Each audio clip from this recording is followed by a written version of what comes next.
It's unexplainable, man. Seriously, the power of Twitter and all the other social media.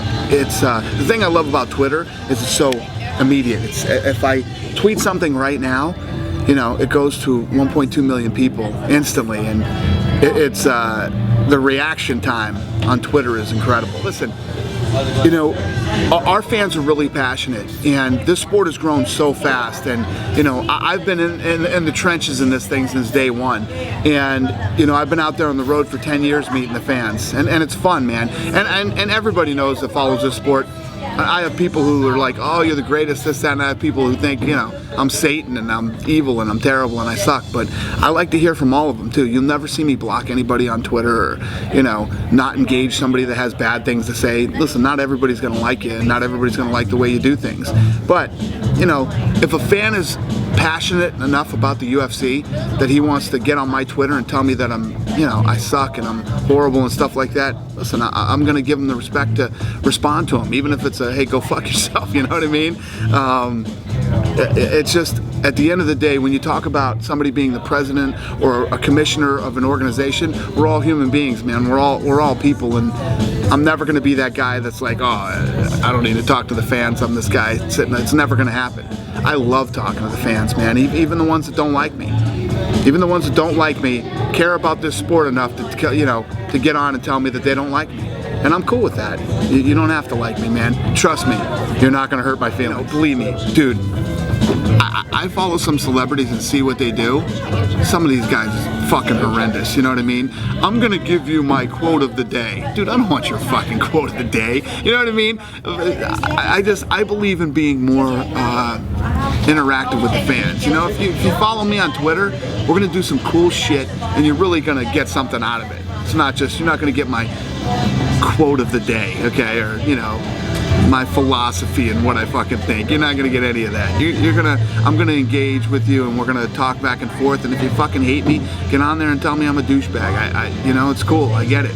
Not everybody's gonna like me, and I want to hear what you have to say. I actually spoke at the CEO Summit at Bill Gates' place, and the guy who started Twitter was one of the speakers there also.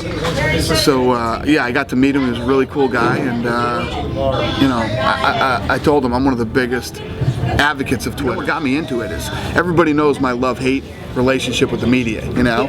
So this is really a way for me to talk to the fans one-on-one with no middleman. I can talk directly to the fans. It's awesome, I love it.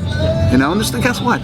There's nothing wrong with some fans coming on and telling me, you know, I hate you, you're this, that, and there's nothing wrong with me saying, go fuck yourself, you know? Unless he has a legitimate beef. If he's got a legitimate beef, then I absolutely 100% want to turn him around and say, listen, you're wrong, you know? And there's people on there, the other great thing about Twitter is everybody who runs a business makes mistakes sometimes. Sometimes you're going to order something through UFC.com and something bad's going to happen and it doesn't work out. The people on Twitter get on and say, dude, I ordered something through UFC.com and that happened, and then I fix it, you know? Or something, hey, your commercial is, it's just, everything is so right now. Somebody could, you know, something that happened to somebody right now. I just tried to order tickets on this and that, you know. It's cool. It's the way to really be in touch with your fans. Around fight week, I spend more time, because if I was on Twitter all day, every day, I'd get nothing done. But you know, when we're leading up to fights, I'm on Twitter nonstop. You know. What's your favorite Twitter app? What's that? What's your favorite Twitter program? You know what? I have no idea. If it wasn't for the mad scientist of Twitter over there, I'd be lost. But that, you know, you just asked me a good question. You know what I want to know? How many tweets have I done? Because this thing actually tells you. You go on, Dana White. The problem is, look at this. Oops, there we go. When you have 1.2 million tweet people, it jams it up sometimes. Look at my boy. Look at this, Travis Barker. Looking forward to this fight. You probably just get a constant stream of replies, don't you? Yeah. Sometimes it's so bad that my phone freezes up and I have to wait a little while until it.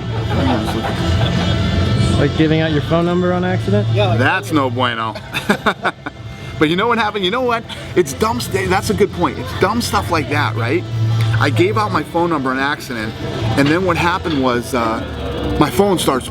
It's crazy how many people were calling from all over the world. And I said, you know what, if I'm fucking dumb enough to tweet my number on here. I'm gonna sit here and I'm gonna talk to these people. So I sat there and answered the phone, you know, for about an hour and 15 minutes and talked to people from all over the world. And then when it was over, I was like, that was cool. I'm actually glad that happened. I'm actually glad that I did that. How many calls do you think you got? God. The next morning when my secretary came in, she had 750 missed calls. I bet she loved you. 750 missed calls until we changed the number. But that night they were rolling in so fast, I couldn't even answer them that fast. And you know what? Everybody was funny. Everybody was being cool. They were like, I've sent 4,000 tweets. Wow. Yeah, I've sent 4,000 tweets since I've been Twittering. It doesn't make sense. Does that make sense to you? No, it doesn't make sense. Why would you not want to talk to the fans? Why would you not want to hang out with the fans? Why would you not want to do that? I just don't get it. You know what I think? I honestly believe that that's old school and all that's going to change, man. It's all going to change. Tom was just telling me, my security guy, that he took his grandkids down to the home run derby that they had. Said the baseball players couldn't have been shittier to the kids. Yeah. You know? Yeah, they're so standoffish and like, you know, you're sitting there and you're talking directly to them. They were telling kids no, that they wouldn't sign anything. No, not now. Dude, I stood there tonight till Waited until everybody was gone. everybody was done. When you're tired of me, then I'll leave, man, you know?